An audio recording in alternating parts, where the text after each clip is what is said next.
Hai teman-teman, selamat datang di channel ini. Tempat kita belajar bareng gimana caranya jadi investor yang cerdas, bukan cuman ikut-ikutan. Pernah nggak kalian dapat info dari teman atau baca di WA group katanya gini, beli saham ini deh, bakal naik tuh. Terus kalian tanpa berpikir panjang langsung beli. Beberapa hari kemudian sahamnya malah turun. Panik nggak? Kita tuh sering sekali outsourcing keputusan investasi dari orang lain. Padahal yang nantinya untung atau rugi itu kan kita sendiri. Nah, disinilah pentingnya melakukan analisa sendiri. Kenapa? Saya kasih 3 alasan yang kuat. Alasan pertama kenapa kita perlu melakukan analisa sendiri, yaitu karena setiap rekomendasi itu belum tentu cocok untuk semua orang. Setiap orang mempunyai profil risiko dan tujuan keuangan yang berbeda-beda. Misalnya, saya mungkin investasi itu mungkin untuk 3 tahun, atau ada lagi teman-teman mungkin yang untuk 7 tahun, 10 tahun, atau sampai seumur hidup lah untuk persiapan pensiun. Jadi itu dari segi tujuan. Dari segi risikonya mungkin saya hanya mau fluktuasinya cuma 10%, ada yang siap untuk 20%, ada yang siap sampai 40-50%. Jadi hal itu mempengaruhi kita. Benjamin Graham dalam bukunya The Intelligence of Investor mengatakan perlunya investor itu memiliki margin of safety. Artinya gini, kalau kita membeli saham itu ketika ada cukup jarak aman yang kita tahu berapa nilai sesungguhnya perusahaan itu dan berapa nilainya saat ini. Katakanlah misalnya perusahaan itu sebenarnya menilai 1000, sedangkan hari ini nilainya 500 misalnya, seperti itu. Jaraknya yang cukup jauh gitu ya. Oke, jadi kita mesti tahu berapa nilai perusahaan itu sesungguhnya. Alasan kedua kenapa kita perlu melakukan analisa sendiri adalah yaitu untuk mengurangi kepanikan.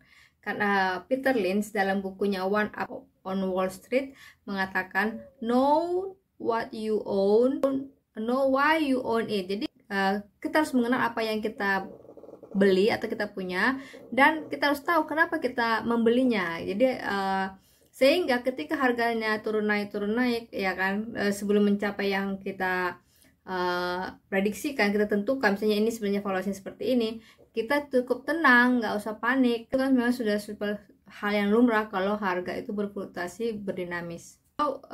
Jadi ketika harga sahamnya turun, kita nggak perlu panik, justru mungkin kita berpikir ini satu kesempatan untuk menambah portofolio kita, seperti yang baru-baru saja kita alami di Indonesia, khususnya ya IHSG crash ya. Nah, itu mungkin jadi pelajaran buat kita sebenarnya, kalau memang kita masih punya cash, ya kenapa kita nggak tambahin lagi. Alasan ketiga kenapa kita harus analisa sendiri, karena itu uang kita, bukan orang lain. Kalau kita untung, yang untung kita. Kalau kita rugi, yang karena kita juga, bukan orang lain. Seperti kata Charlie Munger, berikan waktu kamu untuk belajar, hari ini lebih bijaksana daripada hari yang lalu. Karena itu perlu belajar membuat keputusan sendiri dan analisa, sehingga kita semakin berkembang ya. Kita tahu di mana apa yang membuat kita berhasil, apa yang menjadi kendalanya, seperti itu. Tapi kalau kita cuma niru-niru, kita menjadi cenderung akan nyalain orang. Karena itu yuk mulai dari hal yang kecil. Analisa laporan keuangan. Sebenarnya itu nggak terlalu sulit-sulit juga sih ya. Yang penting kita mengerti industrinya, juga lihat tren perusahaannya. Oke, kali ini saya mau bahas salah satu perusahaan, yaitu Kencana Energi Lestari dengan kode saham KEEN. Nah, dari namanya saja teman-teman sudah bisa tahu bahwa ini perusahaan yang bergerak di bidang energi. Nah, saya sudah download laporan keuangannya. Jadi teman-teman kalau mau analisa laporan keuangan perusahaan yang terdaftar di Bursa Efek itu, teman-teman bisa masuk ke website idx.co.id. Di situ semua laporan keuangan perusahaan yang sudah terdaftar pasti ada, dan teman-teman bisa download. Nah, di sini saya sudah download laporan keuangan KEEN, Kencana Energi Lestari, untuk tahun 2024 dan 2023. Jadi dia pasti setiap laporan itu ada gandengannya. Untuk lebih memahami sedikit gambaran ini sebenarnya perusahaan ini bergerak di bidang apa, teman-teman bisa pergi ke websitenya dia, teman-teman googling aja. Di situ kita bisa melihat mereka itu membangun pembangkit listrik tenaga air, tenaga hidrolik, dan juga solar gitu ya. Mereka saat ini sudah mempunyai 65 megawatt project berjalan, artinya sudah run, dan ada 10 megawatt lagi yang akan diselesaikan di 2026, dan ada sekitar 200 megawatt lagi untuk proyek yang akan datang. Jadi cukup besar ya, jadi artinya akan hampir 3 kali lipat dari total yang mereka miliki saat ini. Dan mereka ini sebenarnya tidak memiliki tanah atau tidak sebagai ownernya, hanya sebagai penyedia jasa yang membangun dan mengoperate. Dan sedangkan pemilik aset tetap itu adalah PLN, dalam arti pemerintah Indonesia ya. Jadi sifatnya itu mereka kayak konsensi gitu ya, jasa gitu. Oke. Di sini di laporan keuangan tahunan ini kita bisa melihat pada bagian hal pertama itu adalah bagian balance sheet ya, atau neraca. Di sini ada aset lancar dan aset tidak lancar. Pada aset lancar itu kita melihat ada cash, ada piutang, dan juga ada aset keuangan dari jasa konsesi yang belum ditagihkan. Di sini kita melihat perubahan yang mencolok antara cash ya, dari 9,7 juta USD menjadi 2 juta USD. Nah, ini menjadi perhatian kalau bagi investor, kenapa tiba-tiba cashnya turun drastis ya. Dan kemudian kalau kita lihat ke bawah, hal yang baiknya adalah bahwa piutangnya dia itu menurun, berarti tingkat penagihannya itu dari pelanggannya itu membaik ya. Jadi makin banyak yang bisa ditagihkan dibanding tahun yang lalu. Jadi karena itu semua, kalau ke akun-akun yang lain terlihatnya kurang lebih stabil ya. Jadi karena itu pada tahun 2024 current asetnya dia turun dari 42 menjadi 34. Bagaimana dengan fixed asetnya dia, non current asetnya dia? Di sini kita bisa melihat bahwa aset tidak lancar atau non current asetnya dia itu dari 309 menjadi 318. Itu ditopang dari adanya kenaikan dana yang dibatasi penggunaannya dari 2,4 menjadi 3,1, dan juga aset tidak lancar lainnya itu dari 464 menjadi 2,2 juta USD. Ini bisa kita lihat nanti, ini ada bagian keterangannya, nanti kita bisa baca lebih dalam lagi.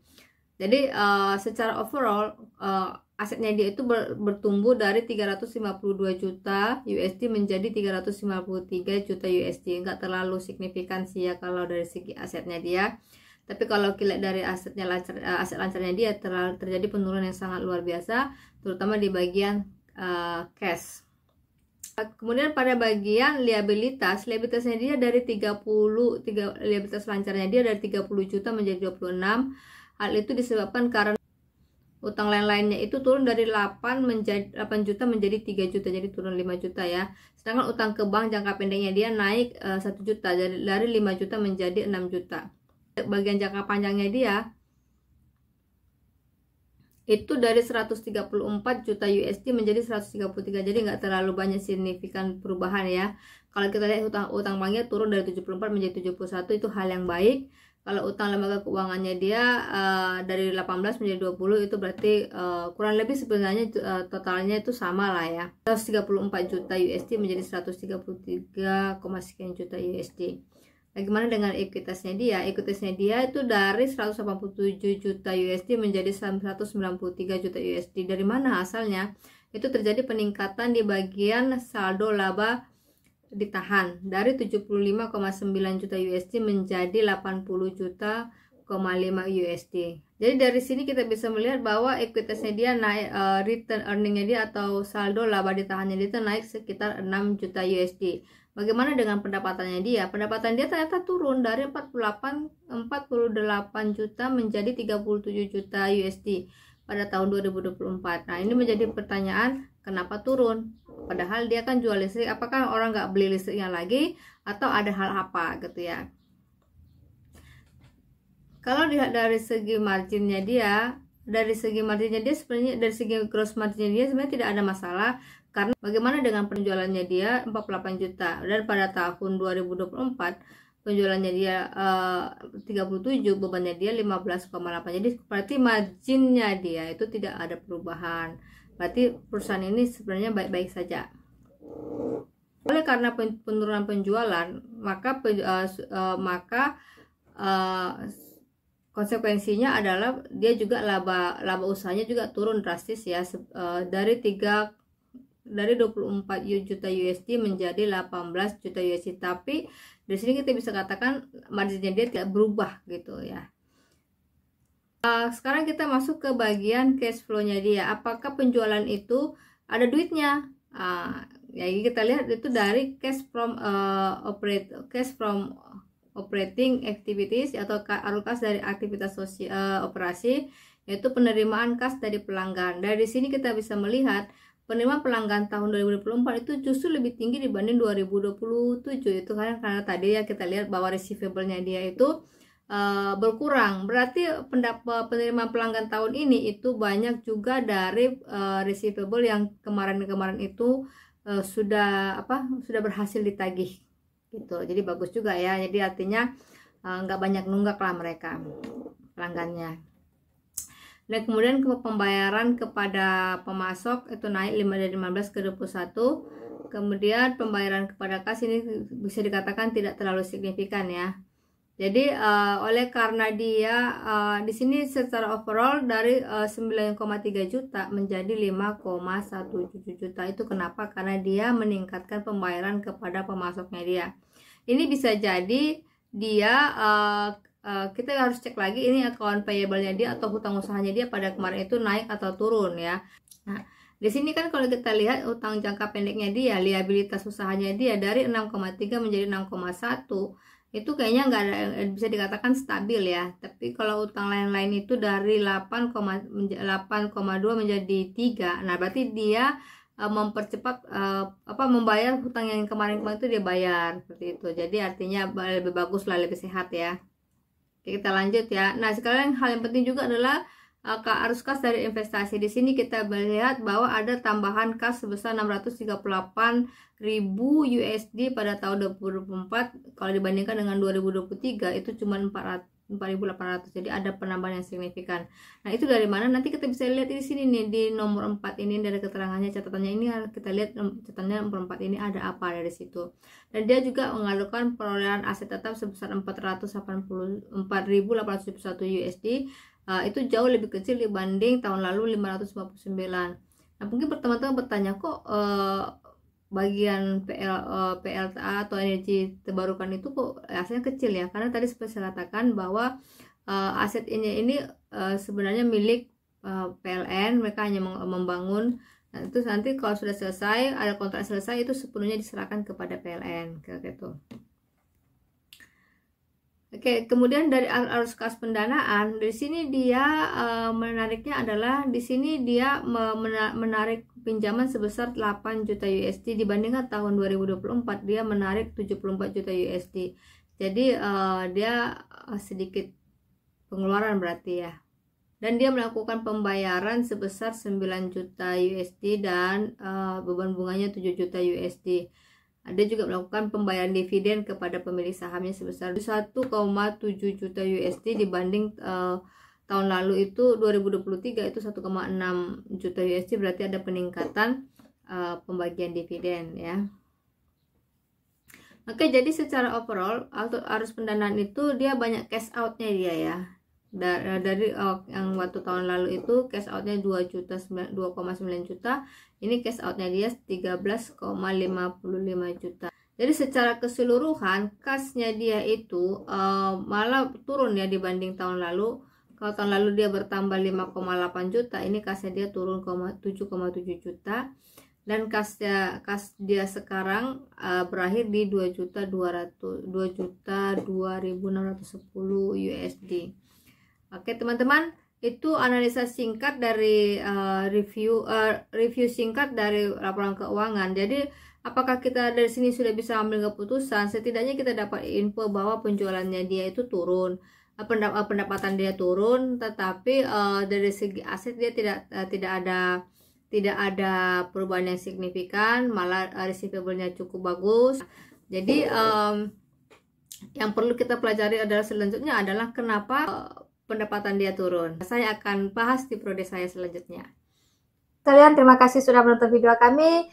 Jika video ini bermanfaat buat Bapak Ibu sekalian, silakan like, subscribe, and share kepada teman-teman atau keluarga yang mungkin sedang mempersiapkan diri untuk pensiun ataupun ingin investasi di bursa Indonesia.